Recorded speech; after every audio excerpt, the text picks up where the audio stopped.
بسم الله الرحمن الرحيم. السلام عليكم. الحمد لله حمدا كثيرا طيبا مباركا فيه كما يحب ربنا ويرضى. أما بعد، أعوذ بالله السميع العليم من الشيطان الرجيم من همزه ونفخه ونفثه. بسم الله الرحمن الرحيم. حمیم تنزيل الكتاب من الله العزيز الحكيم. آج انشاءاللہ ہم 26ویں پارے کی تفسیر کا خلاصہ پڑھیں گے۔ اس پارے میں شروع میں سورہ احقاف ہے، اور پھر آگے سورہ محمد ہے، سورہ فتح ہے،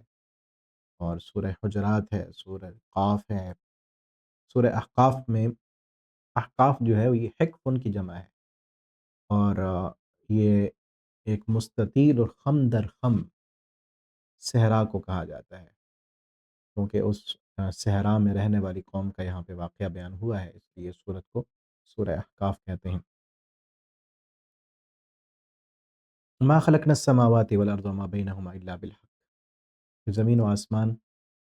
اور اس کے درمیان جو کچھ بھی ہے اس کو حق کے ساتھ بنایا ہے، اور ایک مقررہ مدت ہے اس کی۔ لیکن جو لوگ کافر ہیں اور وہ اعراض کر رہے ہیں اور نہیں مان رہے، اور وہ کیا کہتے ہیں، ایتونی بکتاب من قبل ھذا وسارۃ من علم، ان کافروں سے کہو کہ اگر تم اپنے شرک پر اڑے ہوئے ہو تو اس شرک پر کسی قسم کی کوئی دلیل تو لاؤ نا۔ ایتونی بکتاب من قبل ھذا، کوئی کتاب لے آؤ، نقلی دلیل لاؤ، لکھی ہوئی دلیل کتاب میں، او اسارت، یہ عصری دلیل، تم سے پہلے کسی کے پاس کوئی اس طرح کی دلیل ہو وہ لاؤ، یا پھر عقلی دلیل، ارونی ماذا خلقو، ان جن کو تم نے اللہ کا شریک بنایا، انہوں نے کائنات میں کوئی چیز بنائی ہے، زمین بنائی ہے، یہ زمین کا کوئی ٹکڑا بنایا ہے، آسمان بنایا ہے، کیا بنایا ہے انہوں نے؟ ارونی ماذا خلقو من الارض، عقلی دلیل لاؤ، ایتونی بکتاب من قبل ھذا، نقلی دلیل لاؤ، او اسارت من علم، یا کوئی علمی اثر لے کے آؤ، اثری دلیل لے کے آؤ۔ کسی بھی قسم کی شرک پر کوئی دلیل نہیں ہے، بلکہ ام یقولون افطرا، جب کوئی دلیل ان کے پاس نہیں ہے تو الٹا نبی کریم صلی اللہ علیہ وسلم پر الزام لگاتے ہو، کیا کہتے ہیں کہ انہوں نے اس قرآن کو اپنی طرف سے گھڑ لیا۔ آپ ان سے کہیں ان افتریت، اگر میں نے اس کو گھڑ لیا تو میرا یہ جو جرم ہے، تم اللہ رب العالمین کے دربار میں، اللہ کی عدالت میں مجھے تم نہیں چھڑا سکو گے۔ وہ عالم، وہ خوب جاننے والا ہے کون سچا ہے اور کون جھوٹا ہے۔ وما کنت بدعا من الرسل، اور میں کوئی نیا رسول نہیں ہوں، مجھ سے پہلے اور بھی کئی رسول آ چکے ہیں، اور وہ بھی اسی طرح کے تھے جس طرح میں ہوں۔ یعنی مشرکین مکہ کا بار بار مطالبہ تھا نا کہ ہم جیسا انسان ہے، کھاتا پیتا بھی ہے، بازاروں میں بھی جاتا ہے، تجارت بھی کرتا ہے، بیویاں بھی ہیں اس کی، بچے بھی ہیں، تو رسول تو کوئی فرشتہ ہوتا۔ تو فرمایا کہ میں کوئی نیا انوکھا رسول نہیں ہوں، جس طرح پہلے رسول آئے میں بھی اسی طرح کے رسول ہوں۔ اور کافروں کا ایک بہت بڑا اس وقت ایک مطالبہ تھا اور غلط فہمی تھی، آج بھی کئی لوگوں کی غلط فہمی ہوتی ہے، وہ سمجھتے ہیں کہ جو ہم جس چیز پر ہیں نا وہی حق ہے۔ جن کے پاس اللہ رب العالمین جن کو دنیا کی دولت دے دیں، پیسہ دے دیں، عہدے عطا کر دیں، سردار لوگ، وہ سمجھتے ہیں کہ پھر حق پر ہم ہیں، اس دنیا کی دولت کو، پیسے کو وہ حق کی دلیل سمجھنے لگ جاتے ہیں۔ یہ بھی وہی مکہ کے کافر کہتے تھے، قال الذین کفروا للذین آمنوا، کافر ایمان والوں کو کہتے لو کان خیرا ما سبقونا الیہ، اگر یہ محمد صلی اللہ علیہ وسلم کی دعوت سچی ہوتی تو ہم نہ مان لیتے۔ یعنی انہوں نے سچ نہ ہونے کی دلیل کیا بنا لی کہ ہم نے نہیں مانا اس لیے یہ سچ نہیں ہے، کیوں ہم عقل کل، ہم ٹرینڈ سیٹر لوگ، آج بھی اسی طرح ہوتا ہے نا کہ جو لوگ پیسے والے ہیں، دولت والے ہیں، وہی دنیا کے ٹرینڈ سیٹ کرتے ہیں، اور سارے غریب اور چونکہ ان غرباء کی جو ذریعہ معاش ہوتا ہے وہ بھی ان کے تابع ہوتا ہے، ان کو دیکھ کر جیسے وہ کریں گے، یہ غریب لوگ، کمزور طبقے والے لوگ، یہ بھی انہی کے پیچھے ہی چلتے ہیں۔ تو اس لیے وہ یہ سمجھتے ہیں چونکہ پیسہ دولت ہمارے پاس ہے نا، تو پھر جو ہم جس نظریے پر ہیں، جو ہم سوچتے ہیں، جو بات ہم کرتے ہیں وہی سچ ہے، جس کو ہم فالو کریں، جس کے پیچھے ہم چلیں، جو ہم نظریہ جو ہے لوگوں کے سامنے متعارف کرائیں، وہی حقیقت ہے اور وہی سچ ہے۔ یہی کہتے غریب مسلمانوں کو، چونکہ شروع میں اسلام قبول کرنے والے غریب ہی تھے، غلام تھے، ان کو کیا کہتے، اگر یہ خیر ہوتی، یہ سچی بات ہوتی، یہ حق کی بات ہوتی، ہم نہ مان لیتے اس کو۔ وَإِذْ لَمْ يَهْتَدُوا بِهِ فَسَيَقُولُونَ، جب انہوں نے ہدایت نہیں پائی تو کہنے لگے یہ جھوٹ ہے بہت پرانا. امن قبلی کتاب موسیٰ امام و رحمہ، اور اس سے پہلے موسیٰ علیہ السلام کی کتاب بھی وہ آگے امام ہے اور رحمت ہے، اور یہ کتاب تصدیق کرنے والی ہے، اس کی عربی زبان میں ہے. لِيُنذِرَ الَّذِينَ ظَلَمُوا وَبُشْرَىٰ، تاکہ ڈرائیں آپ ان لوگوں کو جنہوں نے ظلم کیا، اور یہ نصیحت ہے، خوشخبری ہے للمحسنین، احسان کرنے والوں کے لیے. آگے اللہ رب العالمین نے وصیت کی ہے انسان کو کہ اپنے والدین کے ساتھ حسن سلوک کرے، اچھا سلوک کرے، اور ماں کی ممتا کو بیان کیا یہاں پر. وصینا الانسان، ہم نے انسان کو یہ وصیت کی کہ اپنے والدین کے ساتھ احسان کرے. حملتہ امہ کرہا ووضعتہ کرہا، کہ اس کی ماں اس کو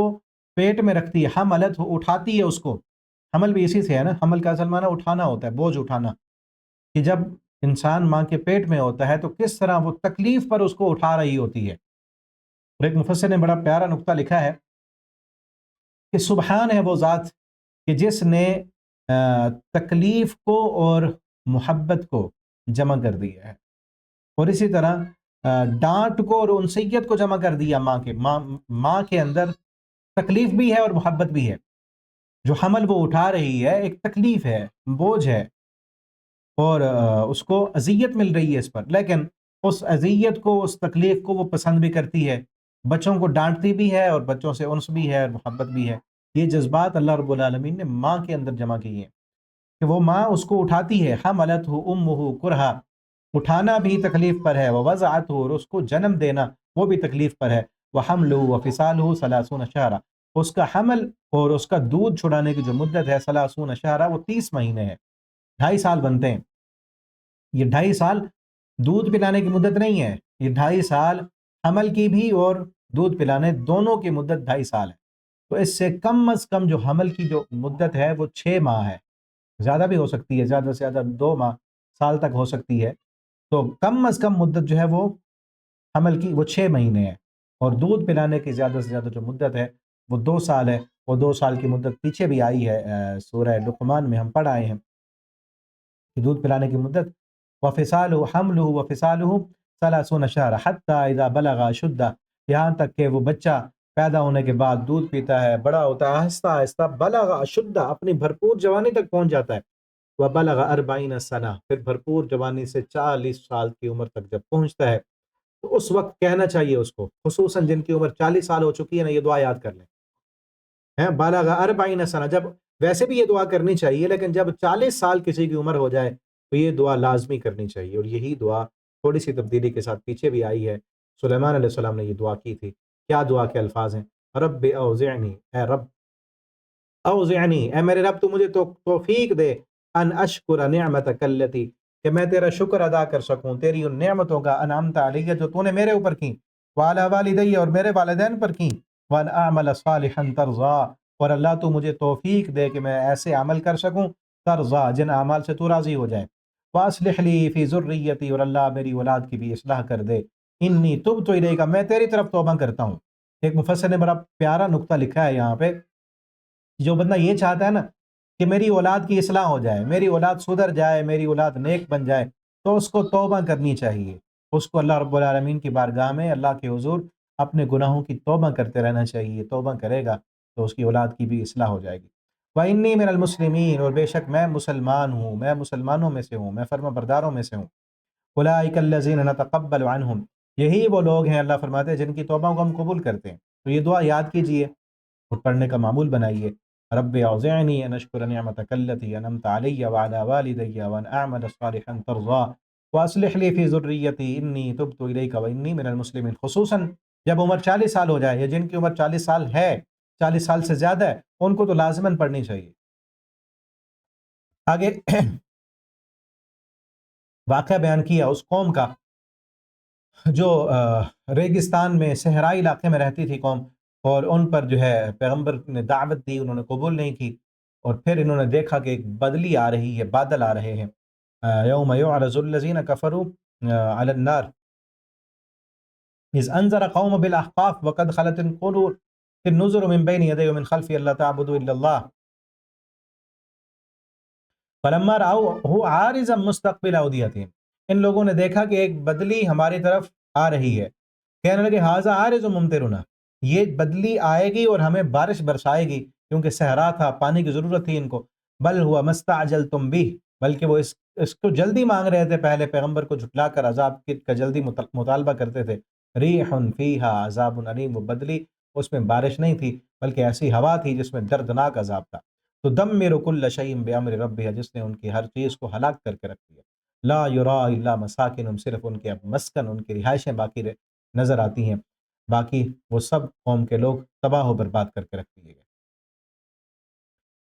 آگے جنات کا واقعہ ہے یہاں پر۔ نبی کریم صلی اللہ علیہ وسلم جب ایک وادی سے، وادی جن جو مشہور ہے، وہاں پر آج مسجد جن بھی ہے، وہاں پہ آپ صلی اللہ علیہ وسلم قرآن کی تلاوت کر رہے تھے، تو ایک جنوں کی جماعت وہاں سے گزری، جنوں کی جماعت گزری، انہوں نے نبی کریم صلی اللہ علیہ وسلم کی زبانی قرآن سنا۔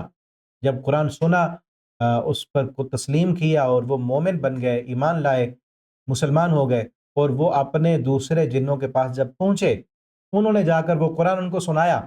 وہ ذکر سورہ جن میں ہے، قُلْ أُوحِيَ إِلَيَّ أَنَّهُ اسْتَمَعَ نَفَرٌ مِّنَ الْجِنِّ فَقَالُوا إِنَّا سَمِعْنَا قُرْآنًا عَجَبًا۔ یہاں وہ تذکرہ ہے کہ جب انہوں نے قرآن سنا ان کی حالت کیا ہوئی، پھر وہ گئے اپنی قوم کے لوگوں کے پاس اور انہوں نے جا کر جو گفتگو کی وہ سورہ جن میں ہے۔ اللہ فرماتے ہیں وَإِذْ صَرَفْنَا إِلَيْكَ نَفَرًا مِّنَ الْجِنِّ، اور یہ اصل نا یہ واقعہ ایک تو آپ صلی اللہ علیہ وسلم کو تسلی دینا بھی مقصود ہے۔ آپ صلی اللہ علیہ وسلم کو مکہ والوں نے جب مجبور کیا، بات نہیں مانی، آپ صلی اللہ علیہ وسلم کو شیخ ابی طالب میں بند کر دیا، اس کے بعد بھی کوئی بڑا سردار ماننے کو تیار نہیں تھا، تو آپ صلی اللہ علیہ وسلم طائف گئے تھے۔ طائف کا واقعہ بھی آپ نے سنا ہوگا۔ طائف اس نیت سے گئے کہ شاید مکہ کا کوئی سردار نہیں مان رہا، وہاں کا کوئی سردار میری حمایت کے لیے تیار ہو جائے، تاکہ ایک شیلٹر مل جائے اور پھر میں دعوت دے سکوں، آگے تبلیغ کا جو ہے وہ سلسلہ جاری رکھ سکوں۔ ماننے کی بجائے مکہ والے تو چلو اپنے تھے نا، انہوں نے کیا کیا کہ شریر لڑکوں کو آپ صلی اللہ علیہ وسلم کے پیچھے لگا دیا اور وہ آپ صلی اللہ علیہ وسلم کو پتھر مارا کرتے تھے۔ آپ صلی اللہ علیہ وسلم وہاں مایوس ہو کر جب واپس آئے تو اللہ نے جنات کو آپ کا جو ہے فرما بردار بنایا اور مسلمان ہونے کی دعوت دی، یہ تسلی دینے کے لیے کہ اللہ کی مخلوق بڑی ہے، یہ لوگ نہیں مانتے تو نہ مانیں، یہ دیکھو یہ ماننے کو تیار ہیں، ٹھیک ہے نا، ایک تسلی بھی تھی۔ وَإِذْ صَرَفْنَا، جب ہم نے پھیر دیا آپ کی طرف، نفرا من الجن، جنوں کی ایک جماعت کو، یستمعون القرآن، جو قرآن کو سنتے تھے، فلما حضروا، جب وہ حاضر ہوئے، قالوا، انہوں نے کہا انصتوا، خاموش ہو کے سنو۔ یہاں سے ایک مسئلہ کیا معلوم ہوتا ہے کہ جب نصیحت کی جائے تو خاموش ہو کے سننا چاہیے۔ فلما قضی، جب نصیحت پوری ہو گئی، آپ صلی اللہ علیہ وسلم نے تلاوت پوری کر لی، یہاں سے یہ مسئلہ معلوم ہوتا ہے جب نصیحت ہو رہی ہو، قرآن کا درس ہو رہا ہو، تو اس کو پورا سننا چاہیے، درمیان سے چھوڑ کے نہیں جانا چاہیے۔ قرآن کی بات، نصیحت کی بات، قضیہ، جنات نے پوری بات سنی تو پوری بات سننی چاہیے۔ وَلَّوْا إِلَىٰ قَوْمٍ مُنذِرِينَ، جب پوری بات انہوں نے سن لی تو کیا ہوا، اپنی قوم کی طرف گئے اور ڈرانے والے بن گئے، ایمان لانے والے، اسلام قبول کر کے قوم کو بھی ڈرانے والے بن گئے۔ اور کیا کہا انہوں نے، یا قومنا، اے قوم، انا سمعنا، ہم نے سنا، کتاباً، ایسی کتاب، انزل من بعد موسیٰ، جو موسیٰ کے بعد نازل ہونے والی کتاب ہے، مصدقہ، وہ کتاب تصدیق کرنے والی ہے، بما من بین یدی، جو اس کے آگے ہے، یعنی پہلے جو کتابیں نازل ہوئی ہیں، تورات، زبور، انجیل، یہ قرآن اس کی تصدیق کرتی ہے۔ یہدی الی الحق، وہ رہنمائی کرتی ہے ہماری حق کی طرف، وإلی طریق مستقیم، اور سیدھے راستے کی طرف۔ یا قومنا، جنات اپنی قوم سے کہتے ہیں ہماری قوم، اجیبوا داعی اللہ، داعی کی دعوت کو قبول کر لو، وآمنوا بہ، اور اس داعی کی دعوت پر ایمان لاؤ، یغفر لکم من ذنوبکم، اللہ تمہارے گناہ معاف کر دے گا، ویجرکم من عذاب علیم، اور اللہ تمہیں دردناک عذاب سے نجات دے گا۔ اور سنو، ومن لا یجب داعی اللہ، جو اللہ کی داعی کی دعوت کو قبول نہیں کرے گا، فلیس بمعجز فی الارض، مت سمجھو اللہ کو زمین میں کوئی عاجز نہیں کر سکتا۔ تم یہ نہ سمجھو کہ ہم جو ہے عاجز کر دیں گے، ہمارے پاس بڑی طاقت ہے، قوت ہے، فلاں، یوں نہیں، یاد رکھو تم اللہ کو زمین میں عاجز نہیں کر سکتے۔ ولیس لہ من دونہ اولیاء، اور اللہ کے علاوہ تمہارا کوئی دوست بھی نہیں ہے۔ اولئک فی ضلال مبین، وہی لوگ واضح گمراہی میں ہیں جو داعی کی دعوت کو قبول نہیں کریں گے۔ اولم یروا ان اللہ الذی خلق السماوات والارض، کیا نہیں دیکھتے وہ کہ اللہ رب العالمین نے پیدا کیا آسمانوں کو اور زمین کو، ولم یعی بخلقہن، اور اللہ رب العالمین اس تخلیق پر اللہ رب العالمین تھکے نہیں ہیں، تھکان نہیں ہوئی۔ اللہ رب العالمین قادر ہیں اس بات پر، علی ان یحیی الموتى، کہ مرنے کے بعد دوبارہ زندہ کر لیں، بلا انہ علی کل شیء قدیر۔ آگے فرمایا صبر کی جو ہے وہ فضیلت بیان کی، فاصبر، آپ صبر کریں، کما صبر اولو العزم، جس طرح اولو العزم پیغمبروں نے صبر کیا۔ صبر ایمان لانے کے بعد سب سے عظیم عمل صبر ہے۔ ان الذین قالوا ربنا اللہ ثم استقاموا، وہ لوگ جنہوں نے کہا ہمارا رب اللہ ہے، پھر اس پر انہوں نے استقامت اختیار کی، تو ان کے لیے کیا ہے؟ ان کے لیے کوئی خوف نہیں، کوئی غم نہیں، اور ان پر فرشتے اللہ رب العالمین کی رحمت کے نازل ہوتے ہیں۔ تو سب سے زیادہ صبر پیغمبروں نے کیا ہے، اور العزم پیغمبروں نے کیا ہے۔ اور آپ صلی اللہ علیہ وسلم کو بھی یہی دعوت دی گئی کہ آپ صبر کریں، جس طرح بڑے بڑے پیغمبروں نے صبر کیے۔ لوگ مکہ والے نہیں مان رہے، طائف والوں نے قبول نہیں کیا، تو آپ صبر کریں جس طرح پہلے انبیاء نے صبر کیا تھا۔ وَلَا تَسْتَعْجِلْ، آپ جلدی نہ کریں۔ كَأَنَّهُمْ يَوْمَ يَرَوْنَ، یہ لوگ دیکھتے ہیں کہ وہ قیامت قریب ہے، جب یہ دیکھ لیں گے اس کو قریب سے، ایسے لگے گا لم یلبسو، یہ نہیں رہے اس دنیا میں الا ساعۃ من النہار، مگر دن کا ایک حصہ، بلاغ، یہ قرآن پہنچا دینا ہے، فہل یہلک الا القوم الظالمون، صرف ظالم قوم کو ہی، فاسق لوگوں کو ہی ہلاک کیا جائے گا۔ آگے سورہ محمد ہے، اس میں آپ صلی اللہ علیہ وسلم کا نام ہے، اور آپ صلی اللہ علیہ وسلم کی صفات بھی بیان کی گئی کہ وہ لوگ آمنو، جو ایمان لائے، وعملوا الصالحات، نیک عمل کیے، اور وآمنو، اور وہ ایمان لائے اس کتاب پر، نزل علی محمد، جو محمد صلی اللہ علیہ وسلم پر نازل کی گئی ہے، اور وہ حق ہے رب کی طرف سے، کفر عنہم، اللہ کیا کریں گے؟ ایمان لانے کے نتیجے میں ان لوگوں کے گناہ معاف کر دیں گے، واصلح بالہم، اور ان کے حال کی اصلاح کر دیں گے، ذالک بان الذین کفروا اتبعوا الباطل، اس لیے کہ بے شک وہ لوگ جنہوں نے کفر کیا، اتبعوا الباطل، وہ باطل کی اتباع کرتے ہیں، اور وہ لوگ جو ایمان لائے، اتبعوا الحق، وہ حق کی اتباع کرتے ہیں، کذالک یضرب اللہ للناس امثالہم، اللہ رب العالمین اسی طرح اپنی مثالیں بیان کرتے ہیں۔ یہاں جنگ کے اصول بیان کیے گئے پھر کہ جب تم کافروں سے ملو تو ان کی گردنوں کو مارو، حتی اذا اسخنتم، جب تم خوب خون ریزی کر لو، فشد الوثاق، پھر ان جو بچ جائیں، قیدی بن جائیں، ان کو مضبوطی سے پکڑ لو۔ ہاں، فإما منًا بعد، اگر تم احسان کر کے ان کو چھوڑنا چاہو یا فدیہ لینا چاہو، کب؟ جب تازہ الحرب، جب جنگ اپنے ہتھیار کو رکھ دے، جب جنگ ختم ہو، یہ نہیں کہ اب جنگ جاری ہے اور کافر تیاری کر رہے ہیں تو اس وقت تو قیدیوں کو نہیں چھوڑنا نا، جنگ ختم ہو جائے، تازہ الحرب اوزارها ذلك ولو یشاء اللہ، اور اگر اللہ تعالیٰ چاہتے، لن تصر منہم ولکن لیبلو، تو اللہ تعالیٰ مدد نہ کر دی، اللہ کی مدد ہوئی ہے کہ اللہ رب العالمین نے ان قیدیوں کو تمہارے حوالے کر دیا۔ والذین قتلوا فی سبیل اللہ فلن یضل اعمالهم، اور وہ لوگ جو اللہ کے راستے میں شہید ہو گئے، اللہ ان کے اعمال کو ضائع نہیں کرے گا، اللہ کے ہاں، اللہ کے پاس ان کا اجر ہے۔ اور یہاں اللہ رب العالمین کی مدد پانے کا اللہ تعالیٰ نے طریقہ بھی بتایا ہے، جنگ کے میدان میں صحابہ کرام کی اللہ نے مدد کی۔ آئندہ قیامت تک کے لیے کوئی بھی مسلمان یہ چاہتا ہے کہ اللہ کی مدد آئے تو اس کا طریقہ کیا ہے، اللہ کی نصرت پانے کا طریقہ کیا ہے؟ فرمایا یا ایھا الذین آمنوا ان تنصروا اللہ ینصرکم، اے ایمان والو تم اللہ کی مدد کرو۔ اللہ کی مدد کرنا کیا ہے؟ اللہ کے دین کی مدد کرو، اللہ کے دین کو غالب کرنے کے لیے، قرآن کے پیغام کو دنیا میں پھیلانے کے لیے تم اپنا وقت، اپنا مال، اپنی صلاحیت، اپنی طاقت استعمال کرو، دو، اللہ تمہاری مدد کرے گا۔ اگر تم اللہ کے دین کی مدد نہیں کرتے، پھر اللہ کی مدد کی توفیق نہ رکھو، تمنا نہ رکھو، اللہ پھر مدد نہیں کرے گا تمہاری۔ شرط ہے ان تنصر اللہ ینصرکم، تم اللہ کے دین کی مدد کرو، اللہ تمہاری مدد کرے گا۔ اور پھر صرف مدد نہیں، یثبت اقدامکم، اللہ تمہارے قدموں کو ثابت کر دے گا۔ آج ہم دیکھتے ہیں اللہ کی مدد نہیں آتی، دعائیں ہو رہی ہیں نا، فلسطین پر پھر جو ہے اسرائیل نے بمباری شروع کر دی، باوجود معاہدے کے، معاہدہ توڑ ڈالا ہے، کوئی حکمران بیان دینے کے لیے بھی تیار نہیں ہے، ان کی مذمت کرنے کو تیار نہیں ہے۔ صرف دعاؤں سے تو کام نہیں چلے گا نا۔ پچھلے دنوں شیخ امام حرم جو ہیں شیخ یاسر الدوسری، انہوں نے ٹویٹ کی ہے، انہوں نے بیان دی ہے کہ دعاؤں سے یہ کام حل ہونے والا نہیں ہے، اگر صرف دعائیں مانگنی ہوتی تو سب سے بڑے مستجاب الدعوات محمد الرسول اللہ صلی اللہ علیہ وسلم، آپ دعا کرتے، جنگ بدر نہ ہوتی، پھر جنگ احد نہ ہوتی، آپ دعا کرتے۔ صرف دعاؤں سے کام بننے، کیونکہ ان کو بار بار کہا جا رہا ہے کہ دعا کرو، دعا تو کر رہے ہیں مسلمان، لیکن جو اگلا کام کرنے کا ہے، جو حکومت کی ذمہ داری ہے، وہ بھی کوئی کرے گا نا تو مدد پھر آئے گی۔ بدر میں نبی صلی اللہ علیہ وسلم نے دعا کی، لیکن ہتھیار لے کر صحابہ کرام جب گئے اللہ کے راستے میں، نکلے، جو کچھ کر سکتے تھے، جتنی قوت اور طاقت تھی اس کو لے کر گئے، تب اللہ رب العالمین کی مدد آئی۔ اب بھی مدد تب آئے گی جو ہم کر سکتے ہیں وہ تو کریں نا، جن کے پاس حکومت ہے، اختیار ہے، فوجیں ہیں، اسلحہ ہے، سب کچھ ہے، کس لیے ہے؟ صرف نمائش کے لیے تو نہیں ہے نا۔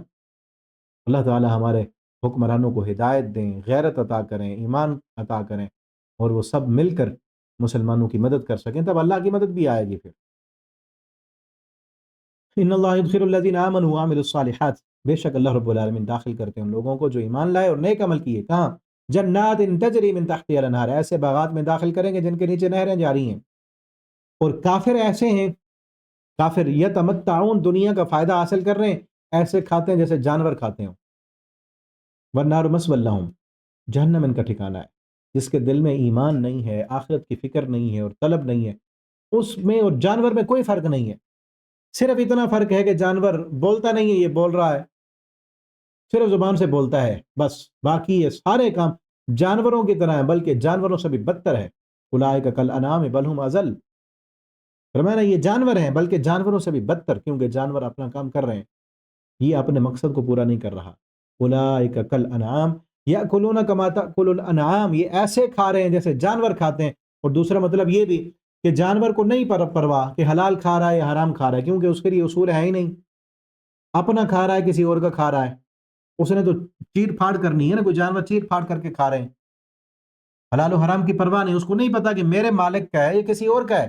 میں نے یہاں سے کھانا ہے یا نہیں کھانا، جہاں سے اس کا جی چاہتا ہے وہ کھاتا ہے، جہاں سے جی چاہتا ہے اس کا وہ اپنی ضرورت پوری کرتا ہے۔ حلال و حرام کو کیوں کوئی تمیز نہیں، وہ اپنی جنسی خواہش کے لیے جب بھاگتا ہے دوڑتا ہے، وہ کوئی پرواہ نہیں کون ہے، کہاں سے میں نے اپنی خواہش کو پورا کرنا ہے کہاں سے نہیں کرنا، اس کو کوئی پرواہ نہیں۔ اسی طرح جو انسان حلال و حرام کی تمیز کو بھول جائے، وہ بھی جانور کی طرح، کوئی پتہ نہیں اس کو، سود ہے، رشوت ہے، حرام ہے، کوئی پرواہ نہیں، آ رہا ہے بس پیسہ آ رہا ہے جہاں سے مرضی آئے، جانور ہیں ایسے لوگ۔ اور پھر جنت کی صفات بیان کی گئی، جنت کی خوبیاں بیان کی، کتنی پیاری جنت ہے وہ، ایسی صفات دنیا میں ہے ہی نہیں۔ اللہ فرماتے مثل الجنت التي وعد المتقون، ہم نے متقی لوگوں سے جنت کا جو وعدہ کیا ہے اس میں ایسی نہریں ہیں، من ماء غیر آسن، پانی ایسا جو باسی نہیں ہوگا، جو خراب نہیں ہوگا، ذائقہ اس کا نہیں بدلے گا، وانہار من لبن، دودھ کی نہریں جاری کر دی ہیں، ایسی نہریں جنت میں، ایسا دودھ، کوالٹی بھی لاجواب، کوانٹیٹی بھی حد سے زیادہ۔ دنیا میں دودھ ملتا ہے نا، پتہ نہیں اوریجنل بھی ملتا ہے یا نہیں ملتا، دودھ میں پانی ہوتا ہے یا پانی میں دودھ ہوتا ہے، کوئی پتہ نہیں ہے۔ اور پھر اوریجنل مل بھی جائے، خالص دودھ مل بھی جائے تو پھر پورا نہیں ہوتا، کوانٹیٹی کم ہوتی ہے، پہلے کوالٹی پہ فرق پڑتا ہے، پتہ نہیں کوالٹی اچھی ہے کہ نہیں۔ اللہ رب العالمین نے جو جنت، اتنی کوالٹی بھی لاجواب اور مقدار بھی بہت زیادہ، وانہار من لبن، اللہ فرماتے ہیں دودھ کی نہریں چلا دیں گے ہم، لم یتغیر طعمہ، کہ جس کا ذائقہ بھی تبدیل نہیں ہوگا۔ یہ نہیں ہے کہ نہریں یہاں پہ تو دودھ ہے نا، مقدار میں مل بھی جائے، رکھیں پھر چند دن کے بعد اگلے دن خراب ہو جائے گا، بغیر فریج کے رکھیں تو ایک دن بھی نہیں وہ پورا رہ سکتا، خراب ہو جاتا ہے نا۔ اللہ فرماتے ہیں دودھ کی، شراب کی، پانی کی، شہد کی ہم نے نہریں چلا دی، جتنا مرضی پیو، وانہار من خمر، شراب کی نہریں، لذۃ للشاربین، پینے والوں کے لیے بڑی لذیذ، وانہار من عسل مصفی، شہد کی نہریں، مصفی صاف اور شفاف، اوریجنل شہد، شہد بھی دنیا میں اوریجنل نہیں مل رہا نا، ملے بھی صحیح اوریجنل تو اس کی مقدار کتنی بہت مختصر سی، اللہ نے جنت میں نہریں چلا دی، وَلَهُمْ فِيهَا مِن كُلِّ الثَّمَرَاتِ، تو ہر طرح کے پھل، اور سب سے بڑی چیز، سب سے بڑا جنت کا انعام، مغفرۃ من ربہم، رب کی طرف سے مغفرت کے اعلان، کمن ہوا خالد فی النار، جس طرح وہ جہنمی جہنم میں ہمیشہ رہیں گے، یہ جنتی جنت میں ہمیشہ رہیں گے، آپشن دو ہی ہیں، یا جنت یا جہنم، ابھی وقت ہے، جس چیز کو ترجیح دینی وہی چیز ملے گی نا، جس چیز کے لیے محنت کریں گے، کوشش کریں گے، جس چیز کی طرف جانے کی تمع رکھیں گے وہی چیزیں ملے گی نا۔ اللہ رب العالمین اپنی رحمت سے ہمیں جنت الفردوس عطا کر دیں، اور وہ ہمیشہ رہیں گے جہنم میں، وسقو، اور پلائے جائیں گے، مان حمیما، کھولتا ہوا گرم پانی، فقطع امعاءہم، وہ ان کی انتڑیوں کو کاٹ کے رکھ دے گا۔ آگے منافقوں کا ذکر کیا کہ یہ تمہاری طرف کان لگاتے ہیں اور سنتے ہیں باتیں، اور پھر جب واپس چلے جاتے ہیں اپنی پارٹی کے پاس، اور ان کو پھر کہتے ہیں کہ ابھی ابھی کیا ماذا قال آنفا، ابھی ابھی کیا وحی نازل ہوئی ہے، یعنی ہمارا کوئی پردہ تو نہیں چاک کیا گیا، ہمارے متعلق تو بات نہیں نازل ہوئی۔ اللہ فرماتے ہیں تب اللہ، یہ کان لگا کے سنتے رہے، اللہ نے مہر لگا دی ہے، انہوں نے ماننا نہیں ہے اور یہ اپنی خواہش نفس کی اتباع کر رہے ہیں۔ فَعْلَمْ أَنَّهُ لَا إِلَهَ إِلَّا اللَّهُ، حکم دیا اس بات کا، علم حاصل کرو کہ اللہ کے علاوہ کوئی الہ نہیں، صرف پڑھنا کافی نہیں ہے، بلکہ کیا علم حاصل کرو اس چیز کا کہ اللہ کے علاوہ کوئی معبود نہیں، کوئی الہ نہیں، کوئی سجدے کے لائق نہیں، کوئی مشکل کشا نہیں، فعلم، اس چیز کا علم حاصل کرو۔ آپ صلی اللہ علیہ وسلم نے بھی یہی فرمایا نا، من مات وهو يعلم انه لا الہ الا اللہ دخل الجنہ، جو بندہ اس حال میں فوت ہو، وهو يعلم، اسے علم ہو کہ اللہ کے علاوہ کوئی الہ نہیں، وہ جانتا ہو، مانتا ہو، پہچانتا ہو کہ صرف ایک معبود ہے، ایک مشکل کشا ہے، ایک ذات سجدے کے لائق ہے، لا الہ الا اللہ کا علم ہو اس کے پاس، داخل الجنہ، وہ بندہ جنت میں جائے گا۔ ٹھیک ہے نا؟ تو لا الہ الا اللہ کا علم حاصل کریں، صرف پڑھ لینا کافی نہیں۔ ہمارے کئی مسلمان ایسے ہیں جنہوں نے کلمہ پڑھا ہوا ہے لیکن کلمے کا معنی نہیں آتا ان کو، کلمے کے مطابق عقیدہ نہیں ہے ان کا، اس کلمے کے خلاف وہ عمل کر رہے ہیں، زندگی گزار رہے ہیں۔ اللہ رب العالمین تمام مسلمانوں کو اس کلمہ توحید کو سمجھنے کی، سمجھ کر پڑھنے کی، اس کے مطابق زندگی گزارنے کی توفیق دیں۔ اللہ سے دعا کریں، اللہ جب تک ہمیں زندہ رکھیں اس کلمے پر، اللہ تعالیٰ موت دیں تو اسی کلمے پر، اللہ ہماری زندگی کو اس کلمے کے فہم کے لیے، اس کلمے کے فہم کو آگے پھیلانے کے لیے، دنیا میں اس کلمے کو عام کرنے کے لیے اللہ تعالیٰ ہماری زندگیوں کو قبول کر لیں۔ واستغفر لذنبک، اور اپنے گناہوں کی معافی مانگیں، مومنوں کے لیے بھی، مومنات کے لیے بھی۔ اللہ تعالیٰ جانتے ہیں آپ کے اٹھنے کو اور آپ کے مسواک کو، آپ کے ٹھکانے کو، آپ کے چلنے پھرنے کو۔ افلا یتدبرون القرآن، فرمایا کیا یہ لوگ قرآن پر تدبر نہیں کرتے، غور و فکر نہیں کرتے؟ ام علی قلوب اقفالها، یا ان کے دلوں پہ تالے لگ چکے ہیں، قرآن پر کیوں غور و فکر نہیں کرتے؟ تدبر کریں قرآن پر، یہ سب سے بڑا علم ہے، سب سے بڑا فہم ہے۔ جس انسان کے پاس یہ قرآن کا علم ہے، اصل عالم ہی وہی ہے جو اس پر تدبر کرے، بڑی کائنات کی ڈگریاں لے لے، اگر قرآن پڑھنے کے لیے ٹائم نہیں ہے نا، قرآن پر تدبر نہیں کرتا، وہ عالم نہیں ہے۔ حقیقی علم ہے یہی، پیچھے ہم پڑھا ہے نا، جن کے پاس دنیا کا علم ہے، اللہ فرماتے ہیں یعلمون ظاہرا من الحیات الدنیا وهم عن الآخرۃ هم غافلون، یہ دنیا کے ظاہری چیزوں کا علم ہے ان کے پاس تھوڑا بہت، آخرت سے یہ غافل ہے، آخرت کے بارے میں علم حاصل کرتے ہی نہیں، اور آخرت کا ان کو پتہ ہی نہیں، اور اس دنیا کی حقیقت کا بھی نہیں پتہ۔ اور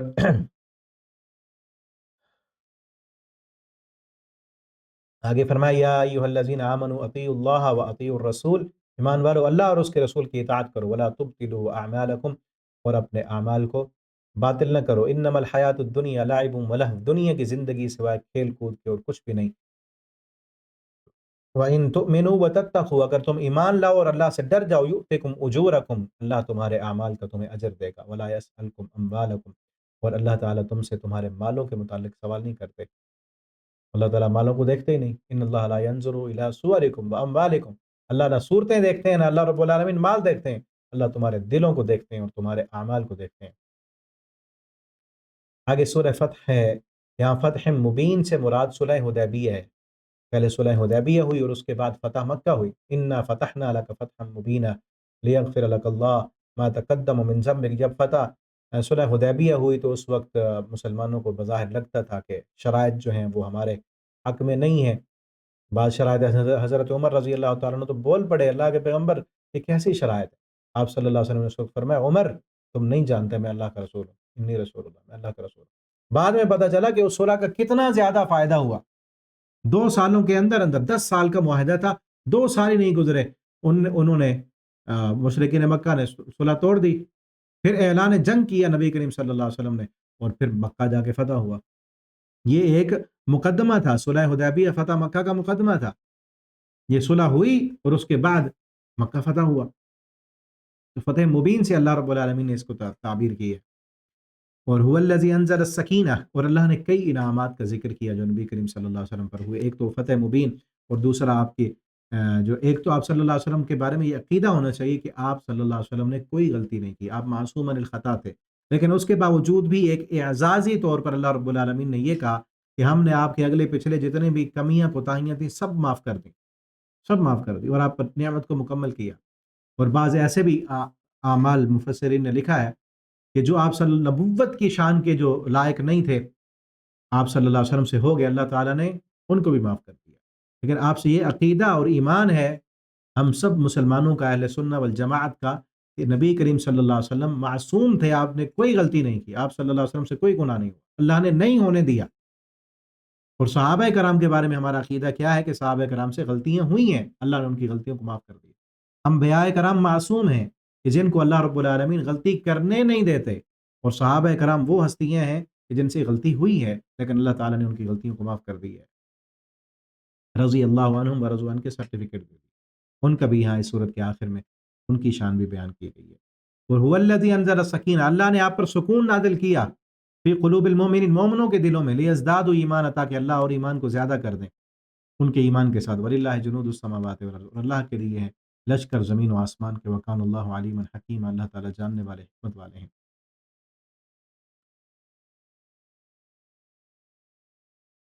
لتؤمنوا باللہ ورسولہ، تم ایمان لاؤ اللہ پر اور اس کے رسول پر، وتعزروه وتوقروه، اور اس رسول کی عزت کرو اور اس کی جو ہے حمایت کرو اور اس کی مدد کرو، وتسبحوه بکرۃ واصیلا، اور تسبیح بیان کرو رب کی صبح اور شام۔ اور یہاں بیعت رضوان کا تذکرہ کیا گیا، نبی کریم صلی اللہ علیہ وسلم نے صحابہ کرام کے ہاتھ پر جو بیعت کی تھی، آپ صلی اللہ علیہ وسلم نے حضرت عثمان رضی اللہ تعالیٰ عنہ کو قاصد بنا کر مکہ کی طرف بھیجا تھا، تو آپ کو یہ افواہ پھیلا دی گئی کہ آپ کے قاصد کو شہید کر دیا گیا حضرت عثمان کو، تو آپ صلی اللہ علیہ وسلم نے اس بات پر بیعت کی کہ ہم لڑیں گے اور اپنے عثمان کا رضی اللہ تعالیٰ عنہ ان کا بدلہ لے کے جائیں گے۔ آپ صلی اللہ علیہ وسلم کے ہاتھ پر 1400 صحابہ نے بیعت کی، اور یہ کائنات کی سب سے بڑی کانفرنس تھی جو اس درخت کے نیچے کی گئی۔ آپ صلی اللہ علیہ وسلم نے اپنے ہاتھ پر 1400 صحابہ کی بیعت کی، اور اس بیعت پر اللہ نے یہ مہر لگائی، اور کیا فرمایا، لقد رضی اللہ عن المؤمنین، اللہ رب العالمین راضی ہو گئے مومنین سے، اذ یبایعونک تحت الشجرہ، جب وہ آپ سے بیعت کر رہے تھے اور درخت کے نیچے، فعلم ما فی قلوبہم، اللہ نے ان کے دلوں میں جو ایمان تھا اس کو جان لیا، فانزل السکینۃ علیہم، اللہ نے سکینت کو نازل کیا ان پر، واصابہم فتحا قریبا، اور اللہ نے ان کے لیے فتح قریب، قریب کی ایک فتح کی خوشخبری دی ہے، اور فتح قریب سے مراد فتح مکہ ہے، ان قریب بہت ہی قریب جو ہے وہ فتح مل گئی تھی۔ اور آگے فرمایا ید اللہ فوق ایدیہم، نیچے آئے محمد صلی اللہ علیہ وسلم آپ کا ہاتھ تھا، اوپر صحابہ کا، اور ان کے ہاتھوں کے اوپر اللہ کا ہاتھ تھا، صحابہ کے ہاتھ کے اوپر اللہ کا ہاتھ، ید اللہ فوق ایدیہم۔ اور یہاں آگے نبی کریم صلی اللہ علیہ وسلم کو اللہ تعالیٰ نے ایک خواب دکھایا تھا، اس کا یہاں پہ ذکر ہے، اللہ رب العالمین نے دکھایا کہ آپ صلی اللہ علیہ وسلم جو ہے عمرہ کر رہے ہیں، تو اس کی جو ہے تعبیر یہ تھی کہ آپ صلی اللہ علیہ وسلم عمرہ کریں گے اور مکہ فتح ہو جائے گا، اور عنقریب وہ خواب جو ہے وہ پورا ہو گیا، اور اللہ رب العالمین نے دکھایا کہ آپ صلی اللہ علیہ وسلم عمرہ کر رہے ہیں اور مکہ فتح ہو رہا ہے۔ آخر میں صحابہ کرام کی جو ہے وہ صفات بیان کی گئیں کہ کیسے ہیں صحابہ کرام، آپس میں بڑے نرم ہیں، محمد الرسول اللہ، محمد صلی اللہ علیہ وسلم اللہ کے رسول ہیں، اور آپ کے جو ساتھی ہیں اشداء علی الکفار، کافروں کے لیے بڑے سخت ہیں، رحماء بینہم، آپس میں بڑے نرم ہیں، تراہم رکعا، آپ ان کو دیکھیں گے کبھی رکوع کی حالت میں ہیں کبھی سجدے میں ہیں، یبتغون فضلا، کیوں رکوع اور سجدے کرتے ہیں، کیوں لمبے لمبے قیام کرتے ہیں، یبتغون فضلا من اللہ، اللہ کا فضل چاہتے ہیں، اللہ کی رضامندی چاہتے ہیں، سیماہم فی وجوہہم من اثر السجود، ان کے چہروں پر سجدے کے نشانات موجود ہیں، ذالک مثلہم فی التورات، یہ مثال ان کی تورات میں، یعنی ان کی نشانیاں تورات اور انجیل میں بھی ہیں، کزرعٍ اخرج شطأہ، ان کی مثال ایسے جیسے ایک جو ہے فصل، ایک زرع، ایک کھیتی پک جاتی ہے، اس کو کاٹنے کے قریب ہو جاتی ہے وہ کھیتی، ایک کسان کھیتی بوتا ہے، محنت کرتا ہے، پانی لگاتا ہے، رات دن ایک کرتا ہے، جب وہ کھیتی تیار ہو جاتی ہے، پکنے کے لیے تیار ہوتی ہے، تو وہ کھیتی کسان کو بڑی خوش نما لگتی ہے۔ یہ بھی پیارے پیغمبر صلی اللہ علیہ وسلم کی یہ کھیتی ہے، یہ پنیری تھی، آپ صلی اللہ علیہ وسلم نے محنت کی، کوشش کی ان کے عقیدے پر، ایمان پر، آج وہ کھیتی، وہ فصل تیار ہو چکی ہے، اور صحابہ کرام کا لشکر نبی صلی اللہ علیہ وسلم کے سامنے ہے، آپ کی محنتیں ہیں، یہ محنتیں ہی ہیں نا آپ صلی اللہ علیہ وسلم کی ہیں، آپ کا 23 سالہ دور نبوت کی یہ محنت، یہ سارے صحابہ کرام تھے۔ معاذ اللہ جن لوگوں کا یہ عقیدہ ہے کہ آپ صلی اللہ علیہ وسلم کے صحابہ بعد میں معاذ اللہ وہ مرتد ہو گئے تھے، دین چھوڑ دیا تھا، تو آپ صلی اللہ علیہ وسلم پر اعتراض ہے نا، یہ تو ڈائریکٹ نبی صلی اللہ علیہ وسلم پر اعتراض ہے، یعنی 3 4 باقی بچے تھے، باقی سارے پھر گئے۔ اب یہ دیکھیں نا، ایک استاد سارا سال محنت کرائے، صرف 3 بچے اس کے پاس ہوں، باقی سارے فیل ہو جائیں، تو کس کا قصور ہے؟ یہ توہین کس کی ہے؟ استاد سارا سال کیا کرتا رہا، صرف 3 بچے ہی پاس ہوئے ہیں۔ معاذ اللہ اگر یہ سمجھ لیے جائے کہ سارے صحابہ فیل ہو گئے، پیچھے 3 4 بچے تھے، تو آپ صلی اللہ علیہ وسلم کی محنت کہاں گئی؟ آپ کی یہ محنت تھی، جس محنت کا یہ رزلٹ تھا کہ ہزاروں صحابہ جو ہے آپ صلی اللہ علیہ وسلم کے جانثار اور ایمان والے ایسے کہ اللہ نے تعریفیں کی ہیں۔ تعریف کی، اور ایسے لوگ کافر ہیں جو صحابہ کے ایمان کو نہیں مانتے۔ اس آیت میں اس آیت سے بھی ثابت ہو رہا ہے، امام مالک رحمہ اللہ نے ثابت کی ہے۔ دیکھیں کہ جس طرح کھیتی کی مثال، اخرج شطأه فآزره فاستغلظ فاستوى على سوقه يعجب الزراع ليغيظ بهم الكفار، وہ جو کاشتکار ہے اس کو بڑا عجیب لگتا ہے، وہ خوش ہوتا ہے اس کھیتی کو دیکھ کر، ليغيظ بهم الكفار، یہ جو کھیتی صحابہ کرام کی ہے اس کو دیکھ کر کافر غیظ میں آتے ہیں، کافر غصے میں آتے ہیں، یعنی صحابہ کرام کے ساتھ جو بغض رکھتا ہے وہ کافر ہے۔ امام مالک نے یہاں سے استدلال کیا ہے لیغیظ بہم الکفار، صحابہ کی جماعت کو دیکھ کر، صحابہ کے ایمان کو دیکھ کر، صحابہ کے کردار کو دیکھ کر، اگر جس بندے کو غصہ آئے، دل میں بغض ہو، نفرت ہو صحابہ کرام سے، کفار، وہ کافر ہے، وہ اسلام سے خارج ہے۔ اول اسلام والوں کو جو نہیں مانتا اس کا اسلام کے ساتھ کوئی تعلق ہی نہیں ہے۔ وعد اللہ الذین آمنوا منکم، اللہ نے وعدہ کیا ان لوگوں سے جو ایمان لائے اور عمل صالح کیے، منہم ان میں سے، مغفرتاً، مغفرت کا اور اجر عظیم کا، اللہ نے جن کے دلوں کا امتحان لے کر ان کو پاس کر دیا، ٹھیک ہے نا۔ آگے اگلی صورت میں بھی صحابہ کے ایمان کا ذکر ہے، فرمایا یا ایھا الذین آمنوا، سورہ حجرات، حجروں کا ذکر ہے اس میں، اے ایمان والو اللہ اور اس کے رسول سے آگے نہ جاؤ،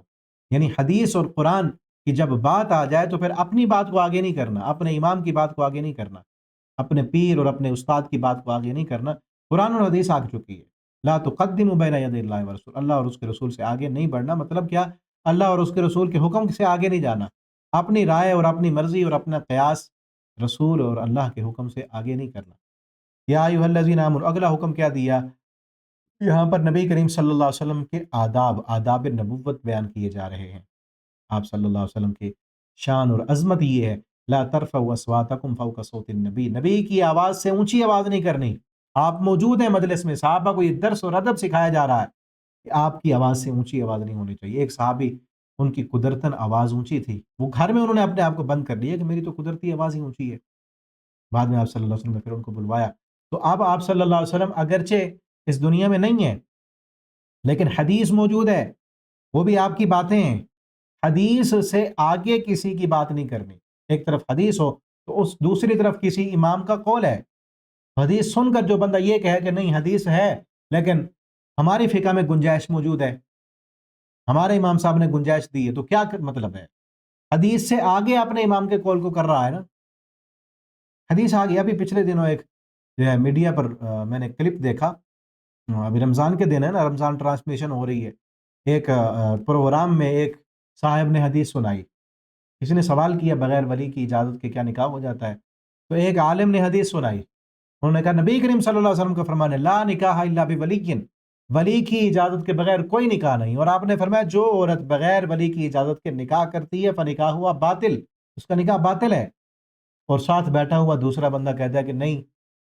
ہماری فقہ میں گنجائش موجود ہے، یعنی کیا مطلب؟ حدیث سے آگے ہوگی تمہاری فقہ، نبی صلی اللہ علیہ وسلم کا واضح فرمان موجود ہے کہ نہیں ہوتا نکاح،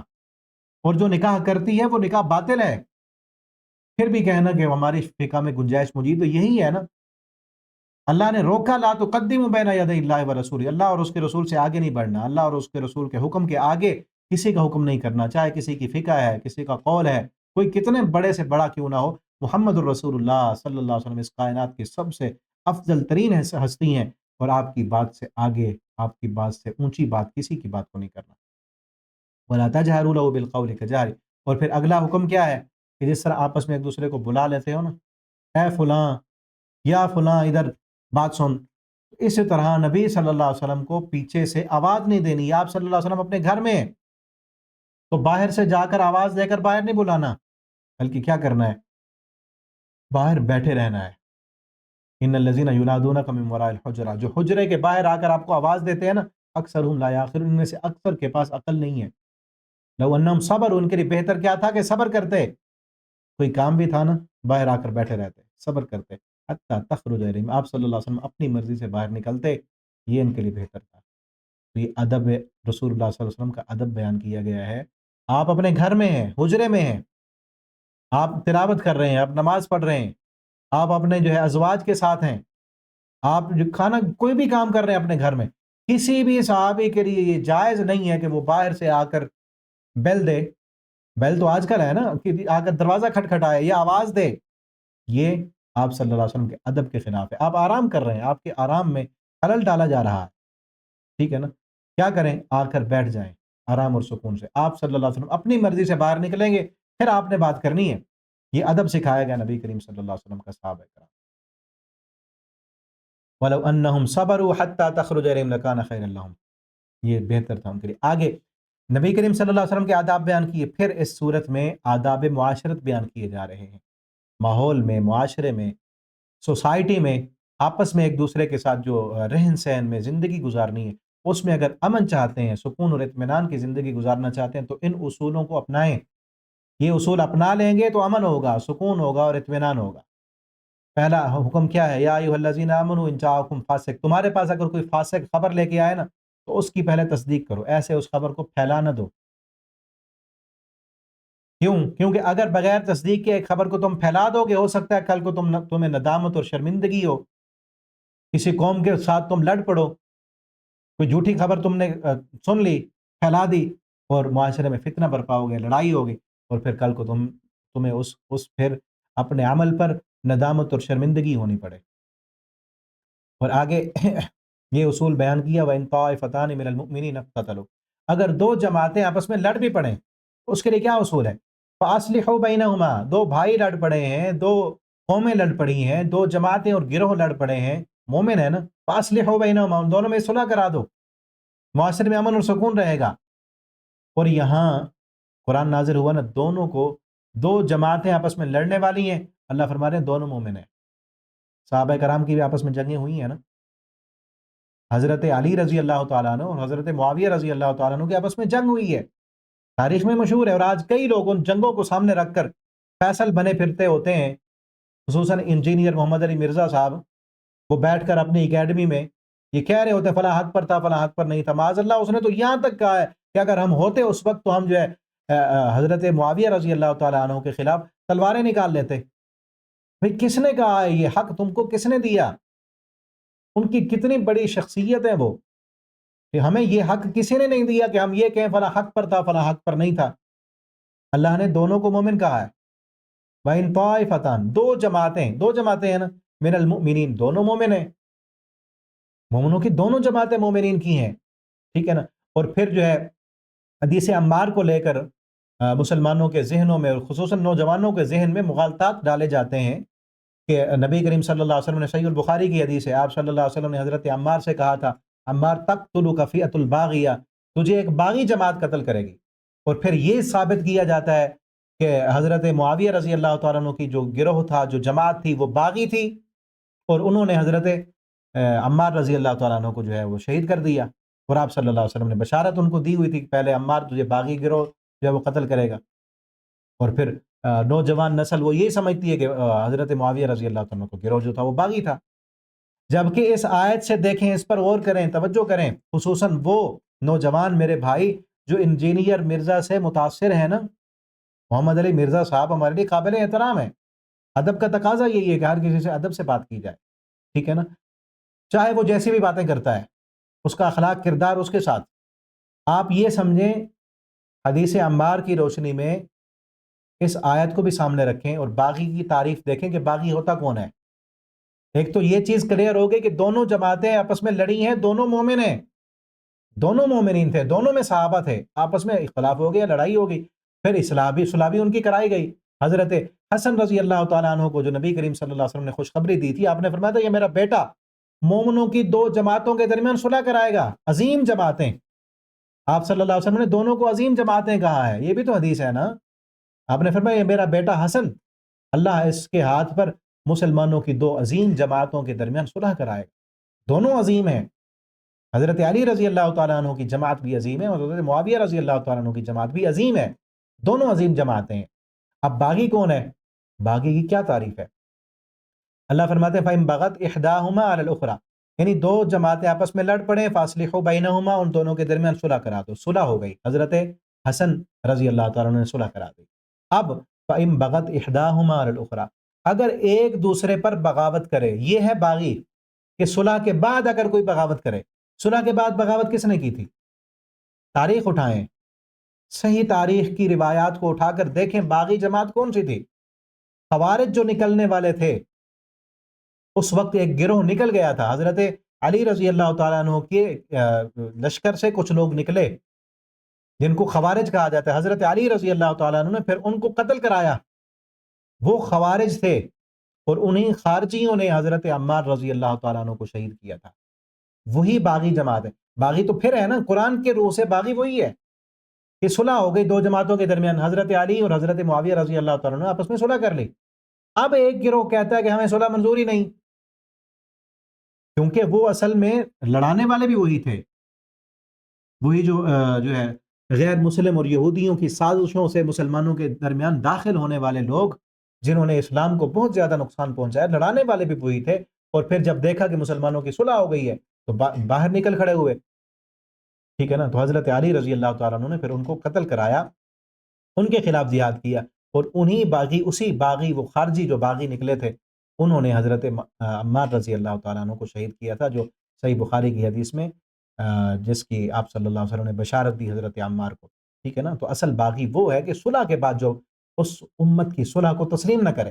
فَإِن بَغَتْ إِحْدَاهُمَا عَلَى الْأُخْرَى فَقَاتِلُوا الَّتِي تَبْغِي حَتَّى تَفِيءَ إِلَىٰ أَمْرِ اللَّهِ، تو اس کے خلاف قتال کرو جس نے بغاوت کی ہے۔ تو حضرت علی رضی اللہ تعالیٰ نے ان باغیوں کے خلاف قتال کیا، ان کو قتل کرایا، یہاں تک کہ وہ اللہ کے حکم میں داخل ہو جائیں۔ فَإِن فَاءَتْ فَأَصْلِحُوا بَيْنَهُمَا بِالْعَدْلِ وَأَقْسِطُوا، اور اگلا حکم کیا ہے؟ عدل کرو، انصاف کرو، اللہ انصاف کرنے والوں سے محبت کرتے ہیں۔ انما المؤمنون اخوہ، یاد رکھو اسلامی معاشرے میں مومن سارے بھائی بھائی ہیں۔ فاصلحوا بین اخویکم، اپنے بھائیوں کے درمیان اصلاح کرایا، صلح کرا دیا کرو، اور اللہ سے ڈرو لعلکم ترحمون، تاکہ تم پر رحم کیا جائے۔ اگلا حکم اور رسول یہ بیان کیا کہ کوئی قوم کسی دوسری قوم کا مذاق نہ اڑائے،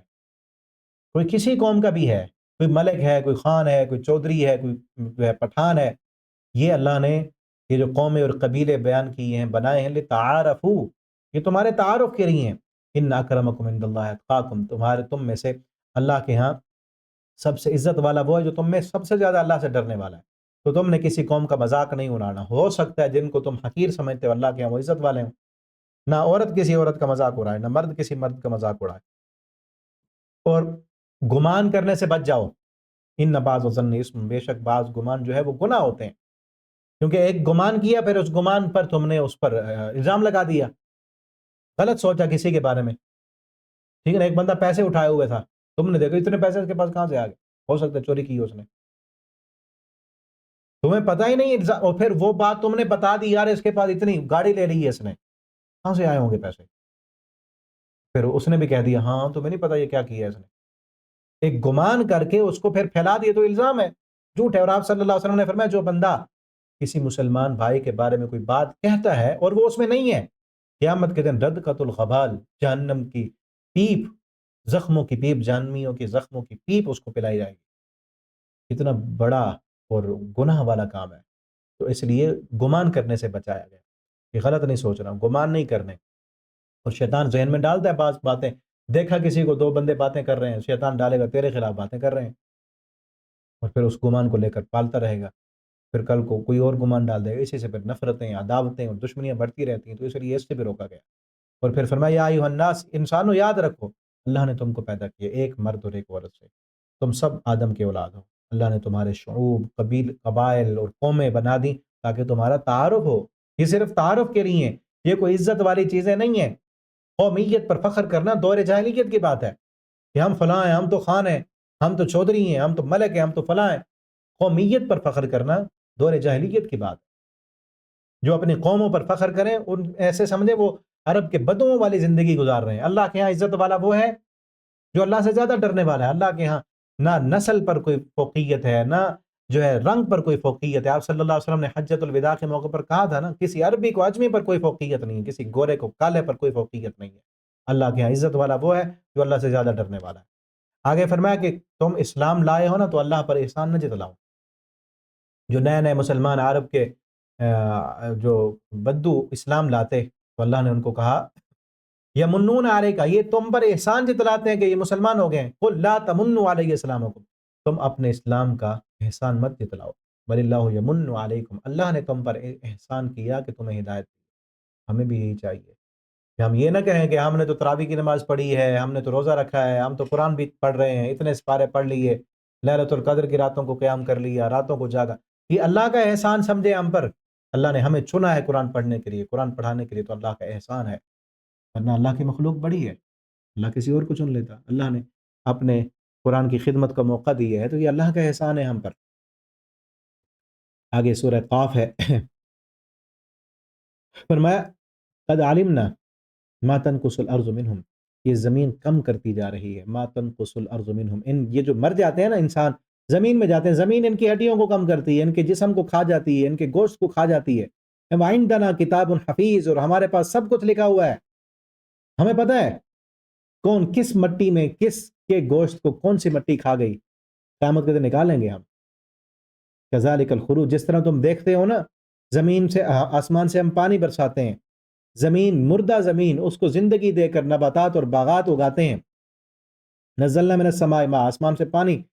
مبارک اگاتے ہیں، فانبتنا به جنات، اس سے باغات کو اگاتے ہیں، وحب الحصید والنخل باسقات لها، کھجوروں کے باغات، طلع نضید، اور خوشے دار پھل، رزقا للعباد، احیینا ببلدۃ میتا، کذالک الخروج، جس طرح یہ مردہ زمین کونپلے نکال کر زندگی نکالتی ہیں نا، کذالک الخروج، تمہارا مرنے کے بعد دوبارہ نکلنا بھی اسی طرح ہوگا، تنقص الارض منہم، یہ زمین تمہارے جسموں کو کم کرتی جا رہی ہے نا، ہمارے پاس کتاب حفیظ ہے، سب لکھا ہوا ہے کتاب میں، کون سی مٹی نے کس انسان کے جسم کو کھایا تھا، وہیں سے دوبارہ نکال لیں گے ہم۔ سمجھ نہیں آتی نا، تو اس سرکل کو دیکھ لو، بیج ڈالتے ہو زمین میں، پانی برستا ہے آسمان سے، اس زمین مردہ زمین سے زندگی کی کونپلیں نکلتی ہیں، اسی طرح تمہیں بھی نکال دیں گے، کیا مشکل ہے؟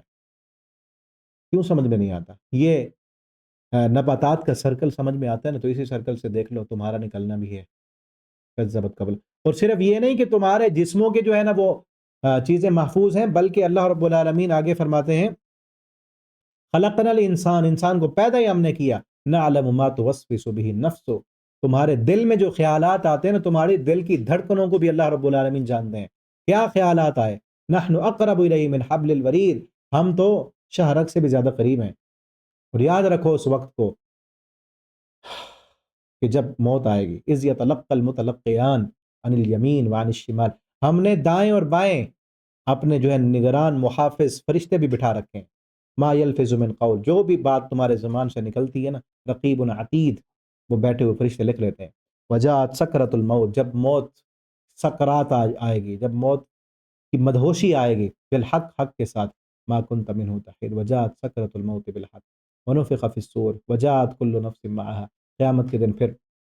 ہر انسان کو، ہر انسان کے ساتھ دو فرشتے ہوں گے، صاعق و شہید، ایک صاعق ہوگا، صاعق عربی میں ہانکنے والے کو کہتے ہیں، ایک فرشتہ لے کے آئے گا اللہ کی عدالت میں، اور دوسرا فرشتہ شہید گواہ ہوگا، اس فرشتے کے پاس اس انسان کی زندگی کے سارے رجسٹر موجود ہوں گے، ساری زندگی کا ریکارڈ اس کے پاس ہوگا، اور سامنے لا کر رکھ دیا جائے گا اللہ کی عدالت میں، اور اعلان ہوگا اقرأ کتابک، اپنی کتاب کو پڑھ، کفا بنفسک الیوم علیک حسیبا، اپنا حساب کرنے کے لیے تو آج خود ہی کافی ہے، کوئی پڑھا لکھا ہے نہیں ہے، کسی کو پڑھنا آتا ہے نہیں آتا، اس وقت پڑھ لے گا، اقرأ کتاب، کہا جائے گا پڑھ اپنا نامہ اعمال، کیا لکھا ہوا ہے اس میں، کیا کچھ تو کرتا رہا، خود اپنا حساب کر لے۔ وہ شہید، اس گواہ فرشتے کے پاس اللہ کی عدالت میں جب لایا جائے گا، ساری زندگی کا ریکارڈ ہوگا،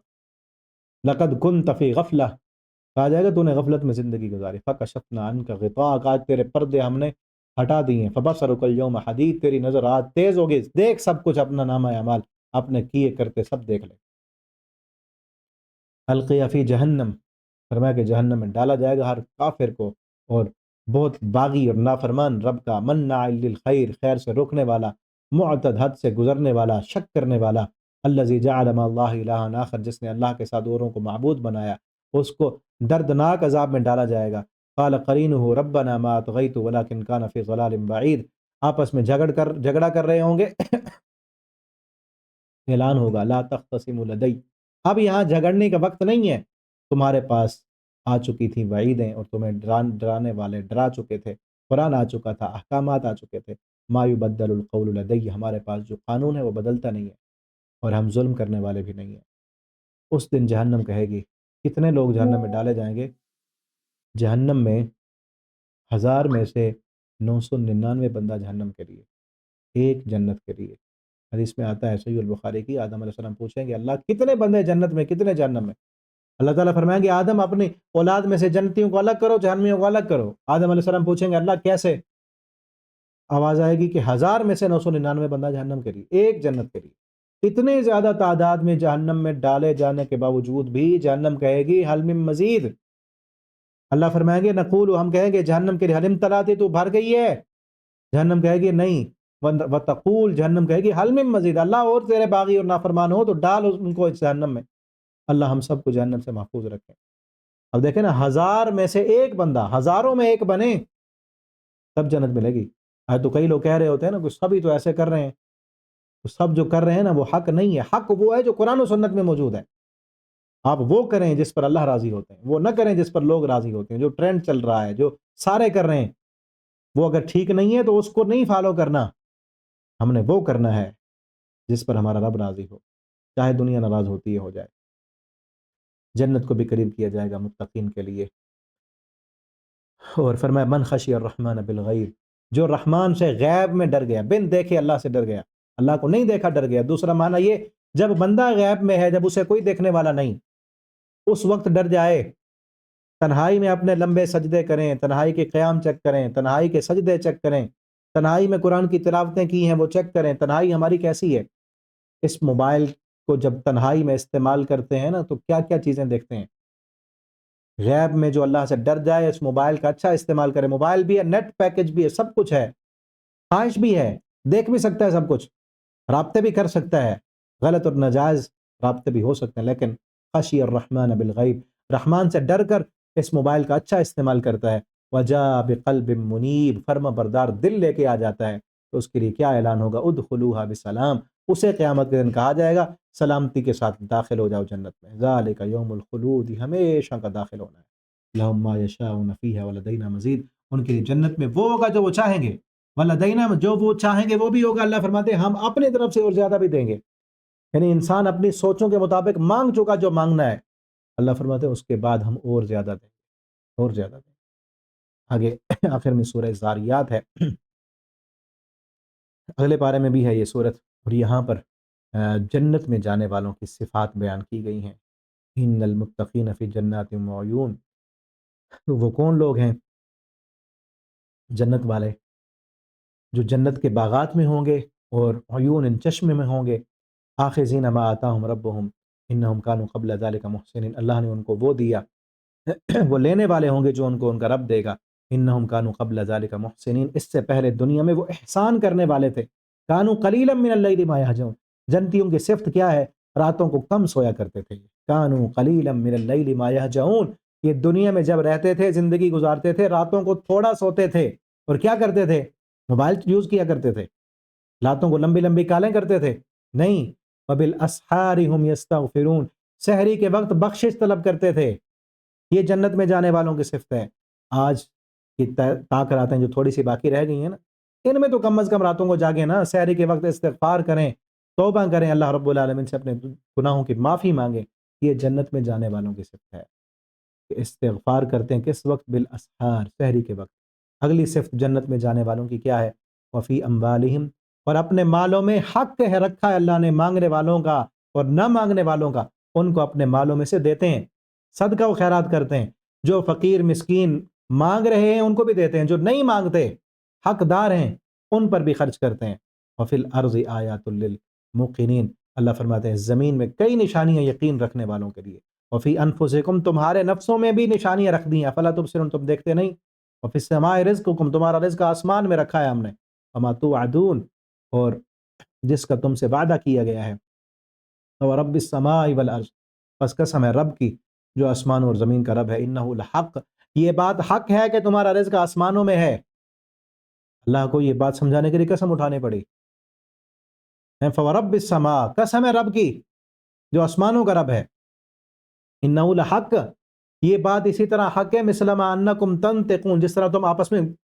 گفتگو کرتے ہو نا، یہ بات جس طرح حقیقت ہے، اسی طرح یہ بات بھی حقیقت ہے کہ تمہارا رزق آسمانوں میں ہے، وما توعدون، اور تمہاری مدد بھی جو تم مانگتے ہو اللہ تعالیٰ سے دعائیں اور تمہاری مدد آتی وہ بھی آسمان سے آتی ہے۔ ہمیں یقین ہونا چاہیے اس بات پر کہ ہمارا رزق آسمانوں میں ہے، خرچ کریں اللہ کے راستے میں تو کم نہیں ہوگا، آسمانوں سے آتا ہے، یہ کوشش محنت ہمارے ذمہ ہے، ورنہ ہم سے زیادہ کوشش کرنے والے ان کو اتنا رزق نہیں ملتا، ہوتا ہے نا ایسے، کوشش کوئی کم کرتا ہے رزق زیادہ ملتا ہے، کوئی کوشش زیادہ محنت کر رہا ہے رزق کم مل رہا ہے اس کو، کہاں سے آتا ہے؟ آسمانوں سے۔ وفی السماء رزقکم، تمہارا رزق بھی آسمانوں میں ہے، تمہاری مدد بھی آسمانوں میں۔ اللہ تعالی ہمیں ان باتوں پر ایمان رکھنے کی، عمل کرنے کی توفیق عطا فرما دیں۔ بارک اللہ لی ولکم فی القرآن العظیم ونفعنی وإیاکم فی الآیات والذکر الحکیم۔ السلام علیکم ورحمۃ اللہ وبرکاتہ۔